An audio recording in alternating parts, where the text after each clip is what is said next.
जय Jagannath friends welcome करुच्ची आपण मानू आमर ये चैनल को आशुतोष लॉ ट्यूटोरियल आशा करुच्ची निश्चित रूप से आपण मैंने भले थे मुझे महाप्रभु कृपार भले अच्छी आज वीडियो आपण मानक बहुत मूल्यवान गुड इनफॉरमेशन निश्चित रूप से आनीदेव बोली आशा करुच्ची आज जो वीडियो अच्छी यह सर्वसाधारण कि निहाती जानिबार विषय आसतु हाँ ता पूर्व आपण को ये अनुरोध करी जदि वीडियोटी भल लगुथिबो ताले लाइक शेयर आउ कमेंट करने सहित ऑल दी बेल को हिट करेंगे जहाँफल वीडियो अपलोड करू करू सर्वप्रथमे तार नोटिफिकेशन आपण पाइबे जदि कौन सी लोक कौन सी व्यक्तिर जगह को हड़प कर नहीं एवं से व्यक्ति जगह भूमिहीन हो जगह तार थाई भी से निजे बाहर एणे तेणे बुलूची एवं से व्यक्ति को आमे केमिति ता जगह को फेरई पारिबा जगह कहले आपण साधारणतः इमोबल प्रॉपर्टी बोली मन करि थांतु बा तार जमी कोठा बाड़ी जहाँ भी सबू तार थिला से व्यक्ति जनकर एवं से व्यक्तिर कौन सी ठकामीर शिकार होगी से कौन ना बेसर हो जाइए आपण जदि साधारण लोक आपण ताकू किभली भाव में न्याय दे पारिबे बा आपणकर भी एमिति घटी आपण से केमिति पुनर्बार हाँ से जगह आउ घर बाड़ी फेरी पाइबे how to get it back आउ थे के फेरी पाइबे से सब बाबद में आम आलोचना यह वीडियो रे करिबा कौन हुए ना ना गाँ मानकरे बा सहरांचल भी बहु दिन धरी से जो जगार रियल ओनर जी बुझीपार जी प्रिंसिपल ओनर मुख्य ओनर बा रियल ओनर जी से माने कौन करि ना से जगह को दखल न करिकी बा से जगार कौन सी पजेसन रे न रही से माने निजर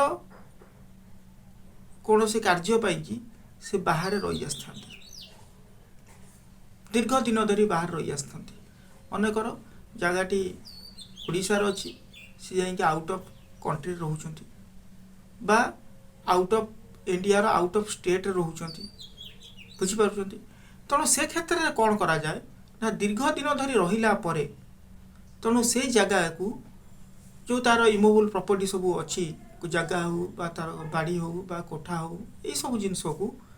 से फर्जरी डॉक्यूमेंट अन्य लोक माने करिकी से गाँव किछि लोक माने बा गाँव लोक माने फर्जरी डॉक्यूमेंट तैयारी करिकी तांको निज नारे कर देई थांती एमती की जल बिल जोड़ा पानी बिल कलेक्शन कर देई थांती निज नारे बा इलेक्ट्रिक बिल कर देई थांती हाँ बा जिते दाखल खारज जिते बंदोबस्त आसे दाखल खारज भी करैकी निज नारे हाँ बंदोबस्त भी कही दिखती आकर कहीं नहांती हाँ से जगार उत्तराधिकारी अमुक व्यक्ति अवश्य ताकर उत्तराधिकारी माने अछंती किंतु फोटो भूल भाल फोटो देकी फर्जरी डॉक्यूमेंट सब देकी हाँ से कौन करथांती ना निज नारे करे दी थांती बुझिपाले जे तार प्रकृत जे रियल ओनर सी ए विषय जानी पाला नहीं कारण से आउट ऑफ कंट्री अच्छी बा तार जो जगह सहित बहुत दिन धरी माने कनेक्शन रहुनी से बाहर रही आसी तेणु ये कौन करती किसी ग्रुप लोक माने ताकर जो माने माने असामाजिक प्रकृतिर मानसिकतार लोक माने कौन करती केमिति जन को ठकिकी चीट करिकी हाँ ताकू फर्जरी डॉक्यूमेंट करिकी निज नारे करिवार उद्देश्य से माने कौन करती सेटलमेंट आसी थाए बा तहसिल रे भी बुझीपारे से कौन करती ना कही था जे आंकर लीगल हियर माने यही माने किसी फर्जरी डॉक्यूमेंट फटोफट दी कही था तेणु एठी जो राजस्व अधिकारी सहित मिसी भल भाव थाए राजस्व अधिकारी सहित तो भल भाव अच्छी तेणु राजस्व अधिकारी कौन कहले ना से व्यक्तिर ना को कौन पूरे देले किंतु वास्तविक रूप से से व्यक्ति जनक प्रकृत अंशीदार नुह बा से जगार प्रकृत अंशीदार नुहति ତେଣୁ ଏ କେସ୍ରେ ବହୁତ ଦିନ ପଳେଇଲା ସେ ନିଜ ନାଁରେ ସେମିତି ରେକର୍ଡ଼ ଚାଲିଛି ଏବଂ କ୍ରମଶଃ ସେ କ'ଣ ଜାଗାକୁ ଦଖଲ କରିକି ରଖିବାକୁ ଲାଗିଲା। ଯେତେବେଳେ ପ୍ରକୃତ ଓନର ଯେତେବେଳେ ବାହାରୁ ଆସିବ, ମନେକର ସେ ଆଉଟ୍ ଅଫ୍ କଣ୍ଟ୍ରିରେ ରହୁଛି, ସେତେବେଳେ ବାହାରକୁ ଆସିବ, ଦେଖିଲା ବେଳକୁ କ'ଣ ହେଲା ନା ତା ନାଁ କଟିକି ଆଉ ସେ ଅମୁକ ଗାଁର ଅମୁକ ଲୋକ ନାଁରେ ହେଇଯାଇଛି। ତେଣୁ ସେ ଯେବେଠାରୁ ଆସିଲା, ଆସିବା କଥା ଛାଡ଼, ଯେବେଠାରୁ ସେ ଜାଣିଲା, ବୁଝିପାରୁଛନ୍ତି, ମ୍ୟୁଟେସନ୍ ଆକ୍ଟରେ ଗୋଟେ ସିଧା କୁହାଯାଇଛି, ଆପଣ ଯେବେଠାରୁ ଜାଣିଲେ ଯେ କ'ଣ ନା ଆପଣଙ୍କର ନାଁକୁ କଟାଯାଇକି ମ୍ୟୁଟେସନ୍ କରିକି, ବୁଝିପାରୁଛନ୍ତି, ଫର୍ଜରୀ ଡକୁମେଣ୍ଟର ହେଲ୍ପରେ, ବୁଝିପାରୁଛନ୍ତି, କିଛି ଅସାମାଜିକ ଲୋକମାନଙ୍କର ସହାୟତାରେ ଆପଣଙ୍କ ଯେହେତୁ ରିଏଲ୍ ଓନର୍ ଆପଣଙ୍କ ନାଁ କାଟି ଦେଇକି ସିଏ ଅଲଗା ନାଁକୁ କ'ଣ ମ୍ୟୁଟେସନ୍ ହେଇଯାଇଛି, ଦାଖଲ ଖାରଜ ହେଇଯାଇଛି। ତେଣୁ ଆପଣ ଯେବେଠାରୁ ଜାଣିଲେ ତାଠାରୁ 3 ବର୍ଷ ପର୍ଯ୍ୟନ୍ତ ଆପଣଙ୍କ ହାତରେ ଲିମିଟେସନ୍ ପିରିୟଡ଼ ରହୁଛି। ଆପଣ 3 ବର୍ଷ ଭିତରେ କ'ଣ କରିପାରିବେ, ତାକୁ ସେଟାସାଇଡ଼୍ କରିପାରିବେ, ତାକୁ ଚ୍ୟାଲେଞ୍ଜ କରିପାରିବେ। ସେ ଅର୍ଡ଼ରକୁ ଯେଉଁଟା ଆସିଛି ମ୍ୟୁଟେସନ୍ ବଳରେ, ଯେଉଁଟା ସେଇ ଅସାମାଜିକ ଲୋକଙ୍କର ନାଁକୁ ଚଢ଼ିଯାଇଛି, ଆପଣ ତାକୁ କ'ଣ କରିପାରିବେ ନା ତାକୁ ସେଟାସାଇଡ଼୍ କରିପାରିବେ, ତା ଅର୍ଡ଼ରକୁ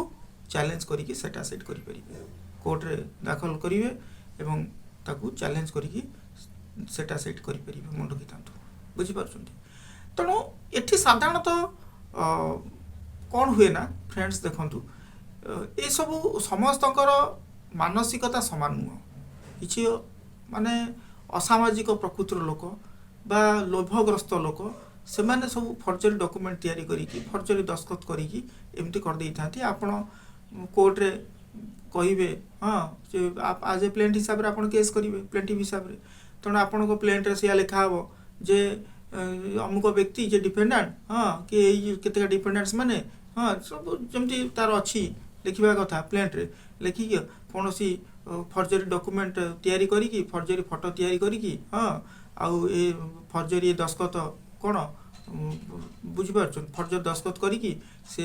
ବାସ୍ତବିକ ରୂପରେ କୌଣସି ନେଣଦେଣ ହେଇନି, ବୁଝିପାରୁଛନ୍ତି, କୌଣସି ଟ୍ରାଞ୍ଜାକ୍ସନ୍ ହେଇନି, କିନ୍ତୁ ତାଙ୍କ ନାଁକୁ କ'ଣ ହେଇଯାଇଛି ମ୍ୟୁଟେସନ୍ କରିକି ତାଙ୍କ ନାଁରେ ସେ ରେକର୍ଡ଼ କରିଦେଇଛନ୍ତି। ତେଣୁ ଆକୁ ଯେତେବେଳେ କୋର୍ଟ ପ୍ରିଜ୍ୟୁମ୍ କରିବ, କୋର୍ଟ ଜାଣିବ, ତାହେଲେ କ'ଣ ହେବ ନା ଆପଣଙ୍କ ନାଁକୁ କ'ଣ ହେଇଯିବ, ପୁନର୍ବାର ପଳେଇ ଆସିବ। ବା ତାର ସେଇ ଯେଉଁ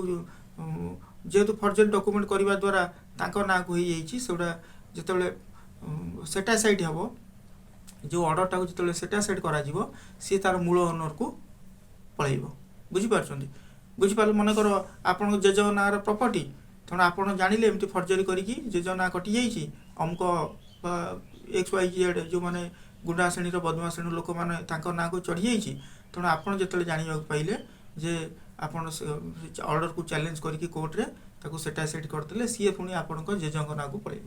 ତେଣୁ ଜେଜେଙ୍କ ନାଁକୁ ଯେତେବେଳେ ପଳାଇବ, ପୁଣି ଆପଣ ତାପରେ ପରେ ଆପଣ ଆସିଯିବ, ଆପଣ ମ୍ୟୁଟେସନ୍ କରିକି ଆପଣଙ୍କ ନାଁକୁ ଆଣିପାରିବେ, ନୋ ଡାଉଟ୍, ବୁଝିପାରିବେ। ତେଣୁ ଅନ୍ୟ ଅର୍ଥରେ ଯଦି ଆମେ କହିବା, ବୁଝିପାରୁଛନ୍ତି, ଏଇ ଯେଉଁ ଗଲତ ତରିକାରେ ଫର୍ଜରୀ ଡକୁମେଣ୍ଟ ମାଧ୍ୟମରେ, ବୁଝିପାରୁଛନ୍ତି, ମ୍ୟୁଟେସନ୍ କରିକି,